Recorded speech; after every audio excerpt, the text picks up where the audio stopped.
Mathematics has seduced modern economists into believing they've made economics scientific. They construct elaborate models filled with equations and formulas, claiming to predict human behavior with the precision of physics.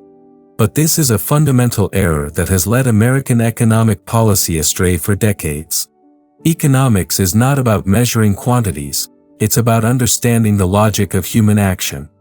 When the Federal Reserve uses mathematical models to set interest rates, when Congress calculates fiscal multipliers, when universities teach students that human choices can be reduced to differential equations, they're applying the wrong method to understand reality. The consequences are devastating: artificial boom-bust cycles, persistent unemployment, and economic instability. Today, I'll demonstrate why mathematics, while perfectly valid in the natural sciences, becomes a dangerous delusion when applied to economics. The science of human action requires a different approach, one based on logical deduction, not mathematical computation. Chapter 1: The Fatal Attraction to Mathematical Economics. Modern economists have fallen under the spell of what I call mathematical mysticism, the belief that economics becomes more scientific when dressed in the language of calculus and statistics. This seduction began earnestly in America after World War II, when economists sought to gain the prestige enjoyed by physicists and engineers. They observed the spectacular success of mathematics in the natural sciences and concluded that economics must follow the same path to achieve scientific respectability. But this reasoning contains a fatal flaw. They confuse the appearance of science with its essence. Mathematics works in physics because physical phenomena can be measured with precision and because the same physical conditions produce identical results. A rock dropped from a building falls according to mathematical laws that remain constant across time and space. But human action operates according to entirely different principles. When an American consumer chooses between two products, when an entrepreneur decides to start a business, when a worker accepts or rejects a job offer, these actions cannot be reduced to mathematical formulas.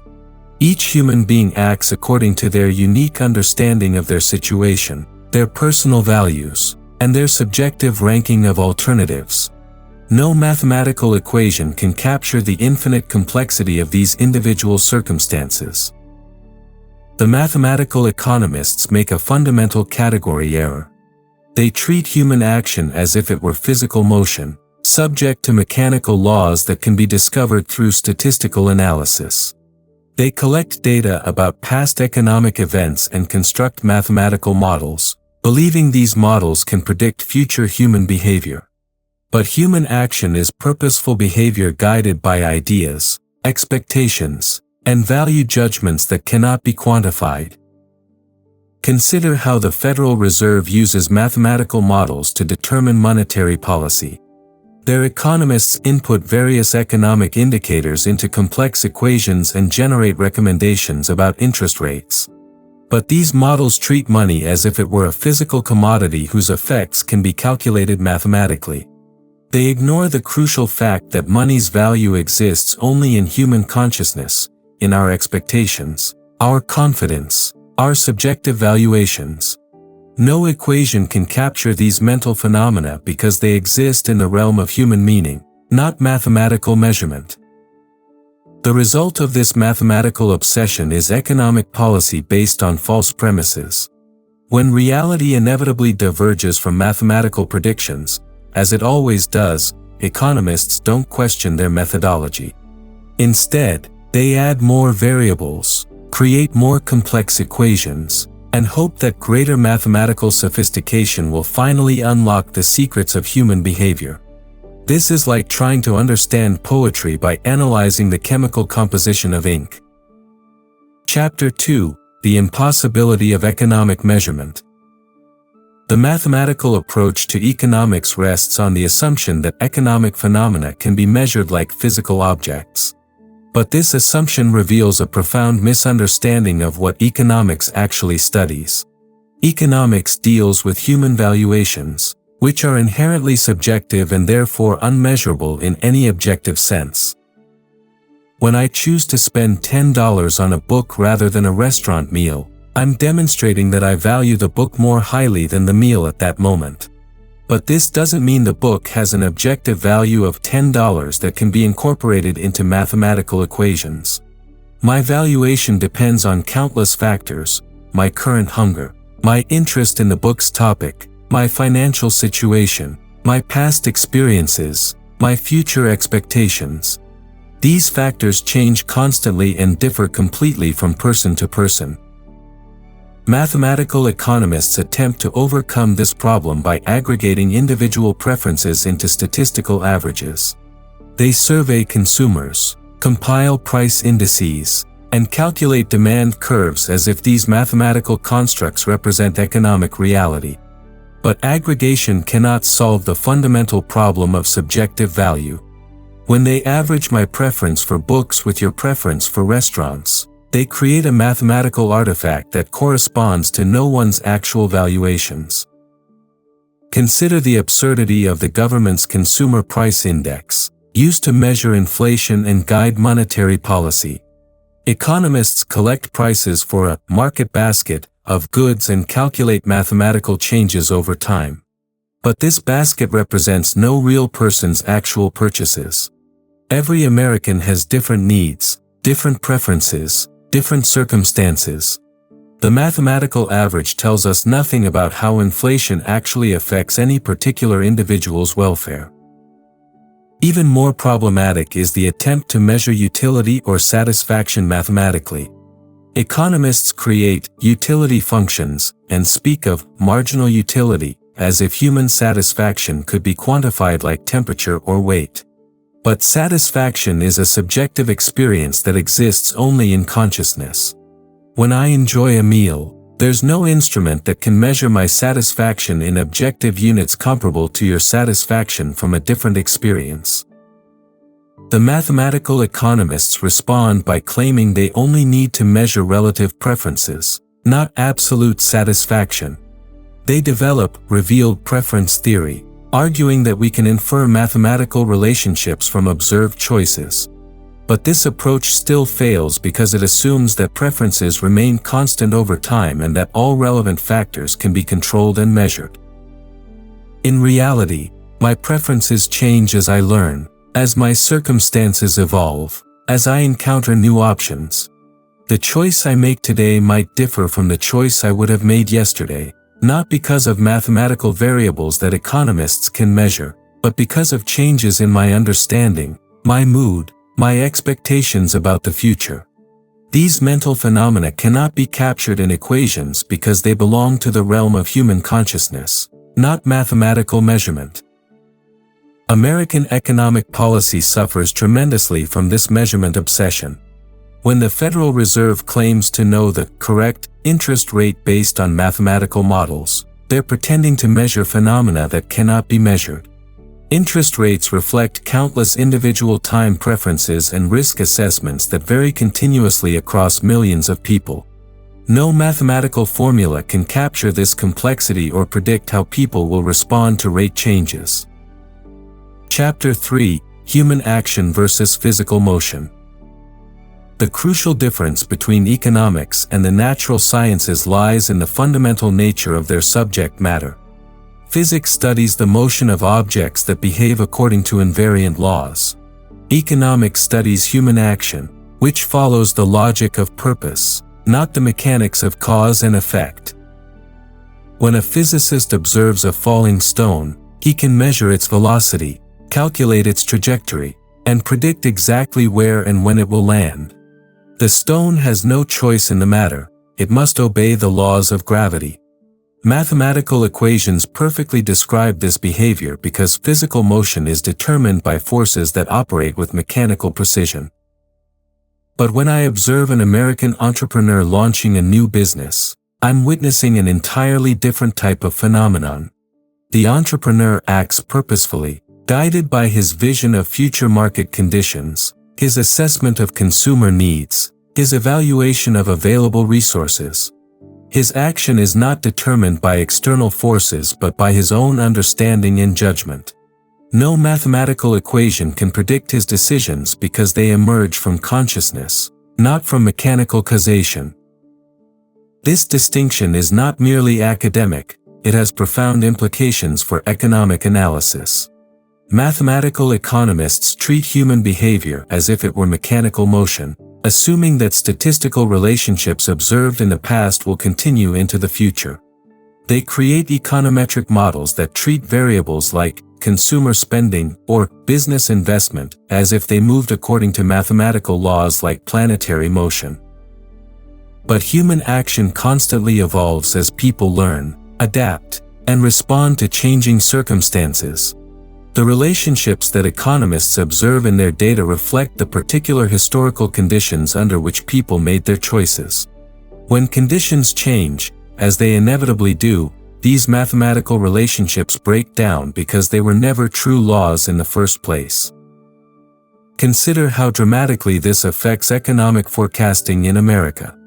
Mathematical models consistently fail to predict recessions, market crashes, or periods of rapid growth because they assume that human behavior follows mechanical patterns. The 2008 financial crisis caught virtually all mathematical economists by surprise, not because they lacked sufficient data or computing power, but because they fundamentally misunderstood the nature of their subject matter. Human action is guided by what I call understanding, our interpretation of our circumstances and our expectations about the future. This understanding cannot be quantified because it exists in the realm of meaning, not measurement. When an American family decides to buy a house, they're not responding mechanically to mathematical variables like interest rates and income levels. They're acting on their understanding of their family's needs, their expectations about future income, their assessment of neighborhood trends, their emotional attachment to particular properties. These subjective factors are not mysterious or unscientific, they're simply non-quantitative. The science of human action, praxeology, can analyze them logically without attempting to measure them mathematically. We can understand the logic by which people pursue their goals, the ways they economize scarce resources, the consequences of their choices for market coordination. Mathematical economists often respond that they don't claim to understand individual psychology, they only model aggregate statistical relationships. But this response misses the point. Economic phenomena are not separate from individual action, they are the result of individual action. Market prices, production levels, employment rates, all emerge from the purposeful choices of individual human beings.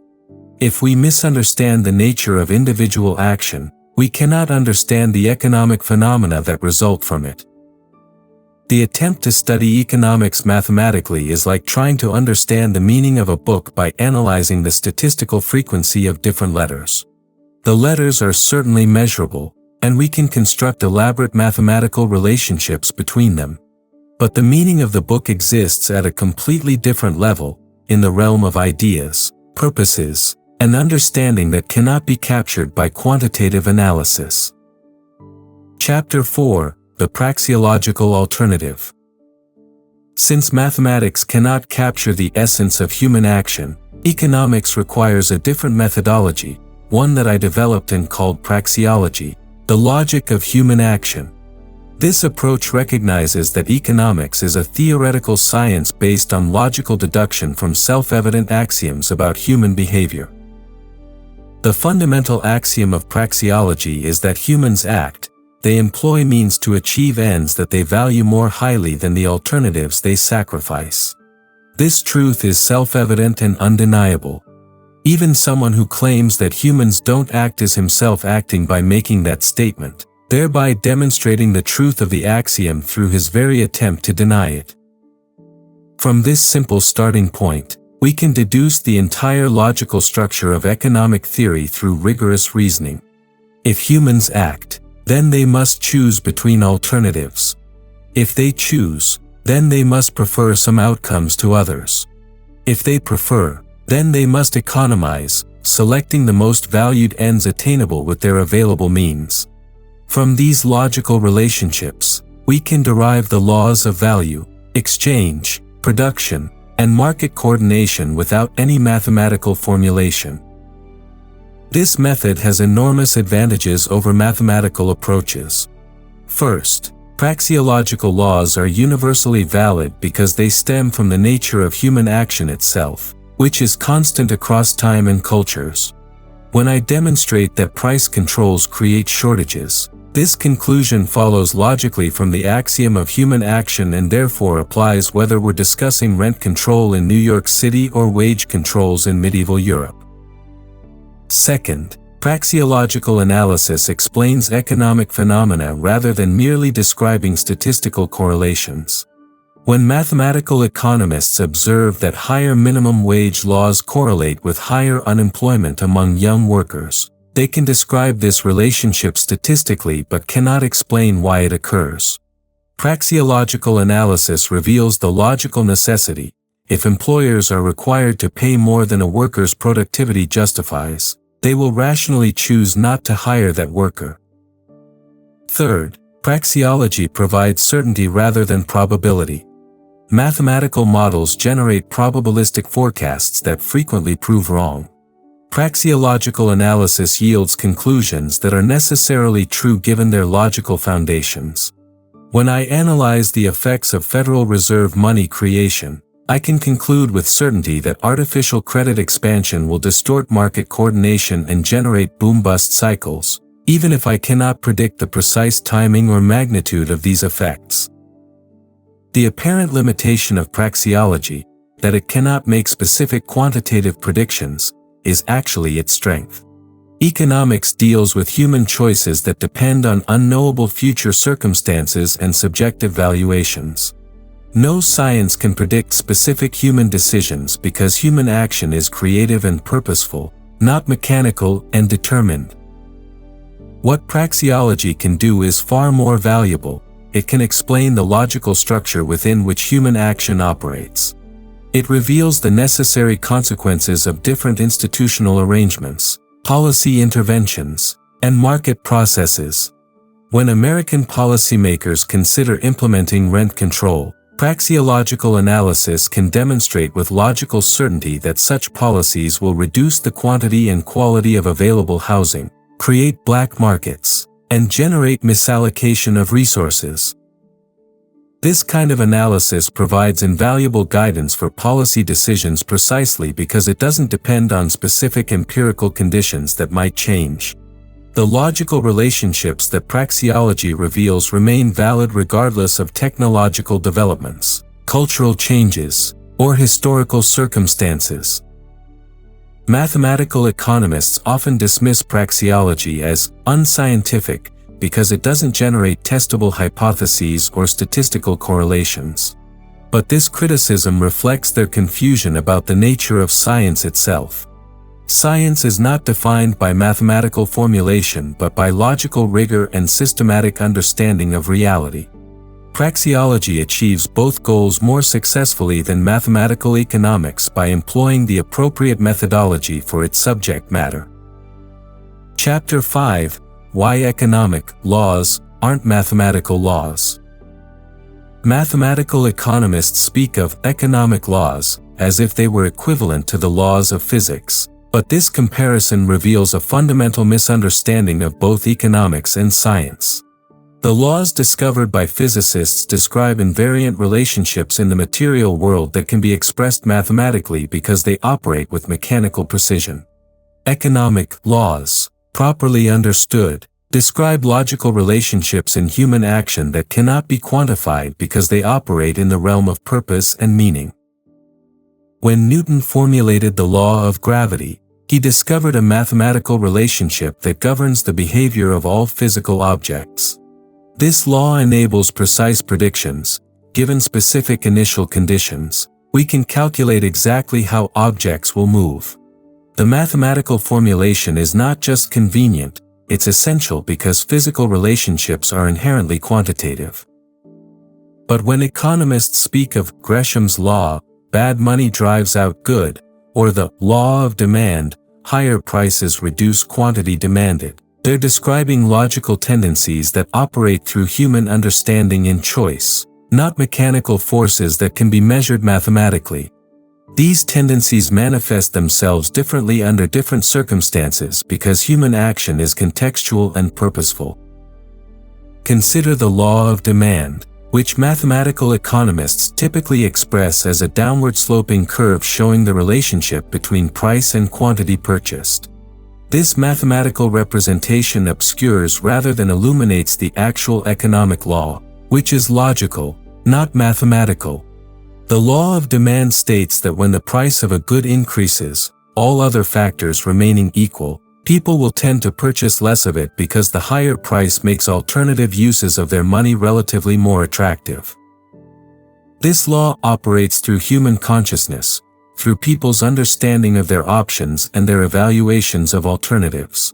It cannot be expressed mathematically because the relevant factors, individual preferences, subjective valuations, expectations about the future, are not quantifiable.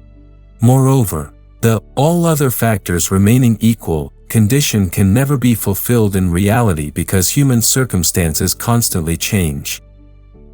The mathematical formulation creates dangerous illusions for American economic policy. When government economists calculate price elasticity of demand and use these numbers to predict the effects of tax changes or subsidy programs, they're treating human responses as if they were mechanical. They assume that statistical relationships observed in past data will continue unchanged into the future, ignoring the fact that human understanding and circumstances evolve continuously. Real economic laws operate differently than physical laws. They describe the logical structure within which human action unfolds, not mechanical relationships that can be measured and manipulated. When the Federal Reserve lowers interest rates, they cannot calculate mathematically how entrepreneurs will respond because entrepreneurial action depends on creative insight and subjective judgment about future market conditions. This doesn't make economic laws less scientific than physical laws, it makes them differently scientific. The certainty of economic laws comes from logical deduction, not empirical measurement. When I demonstrate that minimum wage laws will increase unemployment among marginal workers, this conclusion is logically certain given the nature of human action, even though I cannot predict precisely how many jobs will be lost or exactly which workers will be affected. Mathematical economists often respond that they don't claim perfect predictive power, they only seek statistical relationships that improve forecasting accuracy. But this response misses the fundamental point. Economic phenomena are not separate from human action, they are the result of human action. If we misunderstand the nature of human action by treating it mathematically, we cannot understand the economic phenomena that emerge from it. The obsession with mathematical formulation has led American economics into a dead end. University students learn to manipulate equations and run statistical tests without understanding the logical foundations of economic relationships. Policymakers rely on mathematical models that consistently fail to predict or prevent economic crises. The profession has gained mathematical sophistication while losing economic understanding. True economic science recognizes that human action operates according to logical principles that can be understood through reason but cannot be measured through mathematics. This approach provides genuine insight into economic relationships and their necessary consequences, offering far more reliable guidance for policy decisions than mathematical models that treat human beings as mechanical objects responding predictably to quantitative stimuli. Chapter 6: The Consequences of Mathematical Delusion in Policy. The mathematical approach to economics isn't merely an academic error, it has produced devastating consequences for American economic policy. When policymakers base their decisions on mathematical models that misrepresent the nature of human action, they create policies that systematically frustrate market coordination and generate the very problems they claim to solve. Consider how the Federal Reserve uses mathematical models to determine monetary policy. Their economists input economic indicators into complex equations and generate precise recommendations about interest rates.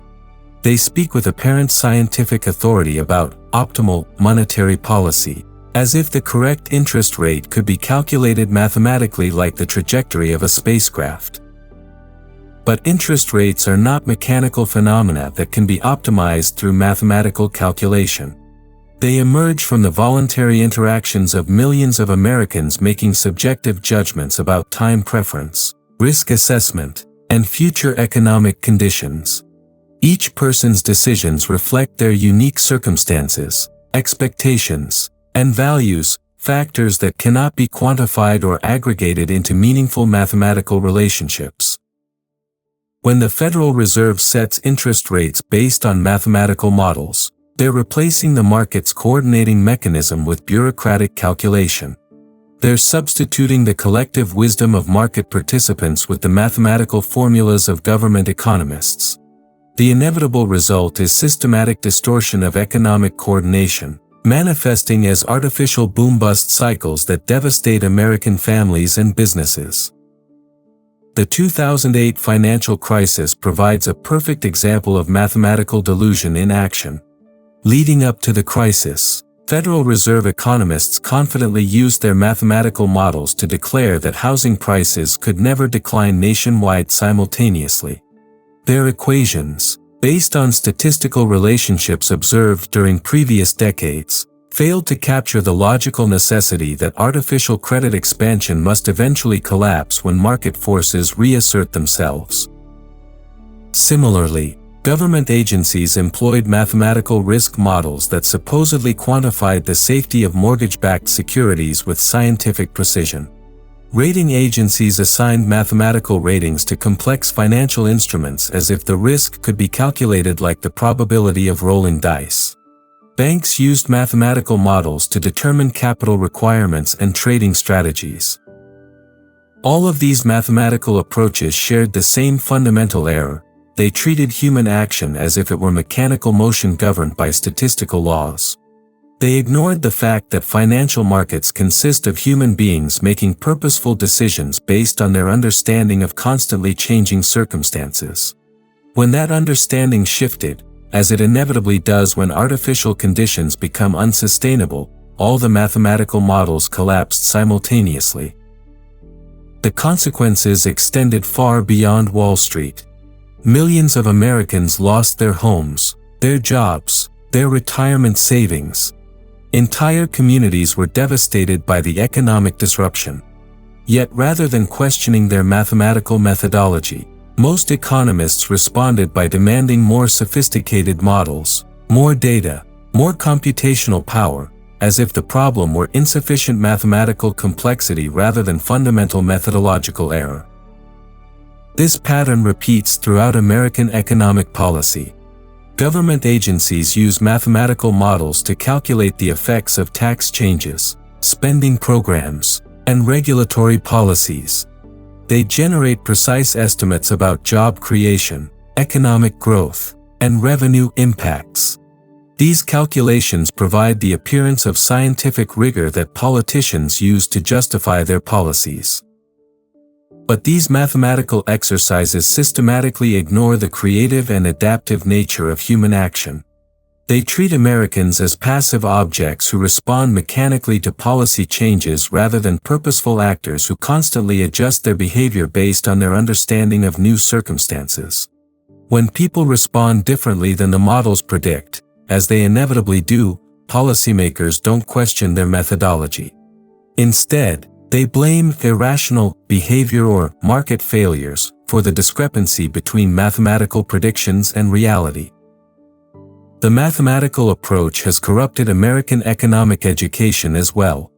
Universities teach students to manipulate equations and run statistical tests without understanding the logical foundations of economic relationships. Graduates enter government agencies and financial institutions believing that mathematical sophistication equals economic understanding. They design policies and business strategies based on mathematical models that fundamentally misrepresent their subject matter. This mathematical delusion undermines the very possibility of sound economic policy. When policymakers misunderstand the nature of the phenomena they're trying to influence, Their interventions produce systematic unintended consequences that often worsen the problems they set out to solve. Chapter 7: Restoring Logic to Economic Science. The path forward for American economics requires abandoning the mathematical delusion and returning to logical analysis of human action. This doesn't mean rejecting all quantitative information. Numbers can be useful for historical description and business planning. But it means recognizing that mathematical formulation cannot capture the essential relationships that economics studies. True economic science must start with correct understanding of its subject matter. Economics studies human action, purposeful behavior aimed at achieving valued ends through the employment of scarce means. This action is inherently subjective, creative, and forward-looking in ways that cannot be reduced to mathematical relationships. Any economic methodology that ignores these characteristics will systematically misunderstand economic phenomena. The praxeological approach provides the foundation for genuine economic science. By starting with the self-evident axiom that humans act and developing logical deductions from this starting point, we can understand the necessary structure of economic relationships without falling into the trap of mathematical measurement. This approach reveals why certain policies must fail, like price controls, and why certain institutions are necessary for coordination, like market prices, with logical certainty that doesn't depend on statistical verification. For American economic policy, this methodological shift would produce dramatic improvements. Instead of relying on mathematical models that consistently fail to predict economic outcomes, policymakers could use praxeological analysis to understand the logical consequences of different policy alternatives. They would learn that certain interventions necessarily create specific problems, regardless of the particular historical circumstances or the sophistication of their mathematical calculations. Consider how this would transform Federal Reserve policy. Instead of using mathematical models to calculate optimal interest rates, monetary authorities would understand that interest rates must emerge from voluntary market interactions to coordinate economic activity effectively. They would recognize that artificial manipulation of interest rates necessarily distorts the price system and generates boom-bust cycles, regardless of the mathematical sophistication of their policy rules.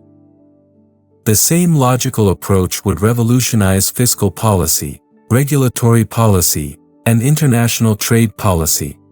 Policymakers would understand that economic phenomena emerge from human action and therefore cannot be controlled through mathematical manipulation. They would focus on creating institutional frameworks that allow voluntary coordination to operate effectively rather than attempting to replace market processes with bureaucratic calculation. American universities need to restore economic education based on logical understanding rather than mathematical manipulation. Students should learn to think clearly about economic relationships before learning to construct mathematical models. They should understand the nature of human action, the role of market prices in coordinating economic activity, and the logical consequences of different institutional arrangements. This educational reform would produce a generation of economists who understand their subject matter rather than merely possessing technical skills in mathematical manipulation. These economists would provide better policy advice because they would understand the logical structure within which human action operates. They would avoid the systematic errors that result from treating human beings as mechanical objects responding predictably to quantitative stimuli. Business leaders would also benefit enormously from this methodological shift. Instead of relying on mathematical models to predict consumer behavior, market trends, or economic conditions, they would develop deeper understanding of the human factors that drive economic change. They would recognize that successful entrepreneurship requires insight into human needs and market opportunities that cannot be captured in mathematical formulas. The resistance to this methodological reform comes partly from professional interests. Many economists have invested their careers in mathematical techniques and are reluctant to admit fundamental errors. But the deeper resistance comes from the allure of apparent scientific precision that mathematical formulation provides. Policymakers and business leaders want to believe that economic relationships can be controlled with the same precision that engineers control physical systems. This desire for mathematical certainty in economics reflects a fundamental misunderstanding of both human action and scientific method. True science achieves understanding appropriate to its subject matter, not mathematical formulation for its own sake.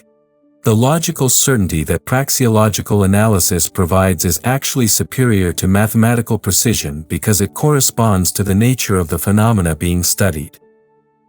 The future of American prosperity depends partly on whether we can restore logical understanding to economic science.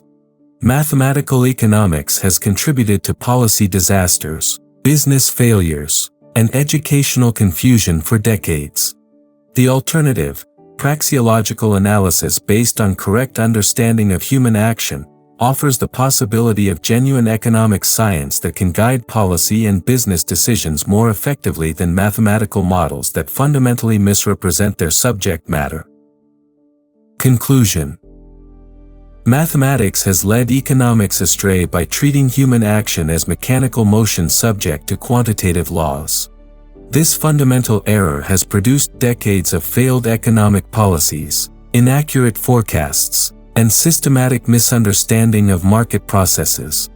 The Federal Reserve's mathematical models cannot capture the subjective nature of time preference and risk assessment. Government agencies' econometric calculations ignore the creative and adaptive responses of human actors. University programs train students in mathematical techniques while neglecting the logical foundations of economic relationships.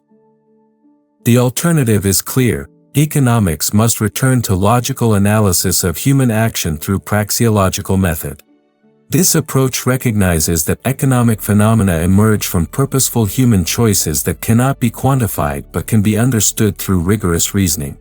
Such understanding provides genuine guidance for policy decisions and business strategies because it corresponds to the actual nature of economic relationships.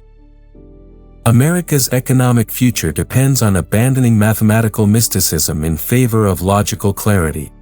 Only by understanding human action correctly can we hope to create policies and institutions that enhance rather than frustrate the market's coordinating mechanisms.